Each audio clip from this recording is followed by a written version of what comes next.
Si tu tombes sur cette vidéo, c'est que l'amour essaie de te dire quelque chose. Ah, l'amour, que ferait-on sans l'amour? Et à toi, moi c'est Mina, traductrice entre les mondes. Que tu sois célibataire ou en couple, un message t'attend ici, juste là, entre ces cartes. Tu y découvriras la tendance amoureuse des prochains jours, que ce soit côté cœur à deux ou côté cœur à prendre. Alors inspire lentement, expire tout aussi lentement et choisis la carte qui t'appelle.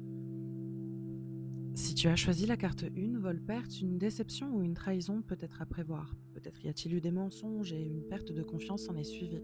Ou peut-être ressens-tu un détachement de ta part ou de celle de la personne que tu fréquentes ou avec qui tu partages ta vie. En couple, attention au non-dit. Si ton intuition sent quelque chose, engage la conversation et crève l'abcès. Et pour les célibataires, prudence. Certaines relations pourraient se révéler superficielles ou décevantes cette semaine. Quoi qu'il en soit, tu es encouragé à te protéger émotionnellement. Si tu as choisi la carte numéro 2, la nativité, il y a du nouveau dans l'air, un nouveau départ ou un véritable renouveau dans ta vie amoureuse. Pour les couples, les liens se resserrent, plus d'amour, plus d'attention, plus de complicité. Un projet commun, un engagement, voire l'arrivée d'un bébé pourrait même venir renforcer votre union. C'est une période idéale pour redéfinir, enrichir ou simplement célébrer ce que vous avez déjà construit.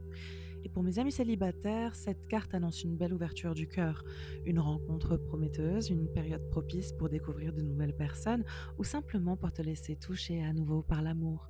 Avec la nativité, on t'invite à l'optimisme, à l'accueil du changement et surtout à écouter ce que ton cœur essaie de te dire.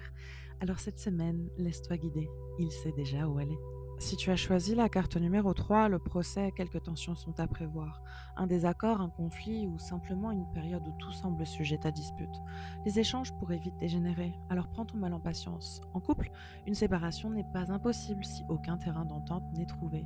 Quoi qu'il en soit, prenez votre mal en patience encore une fois, car les confrontations pourraient dégénérer facilement en conflit. Et pour les célibataires, il peut s'agir d'un obstacle à tes désirs, ou même d'une forme de rivalité. Cette semaine, on t'invite à rester maître de toi, calme, lucide et surtout en contrôle de tes émotions.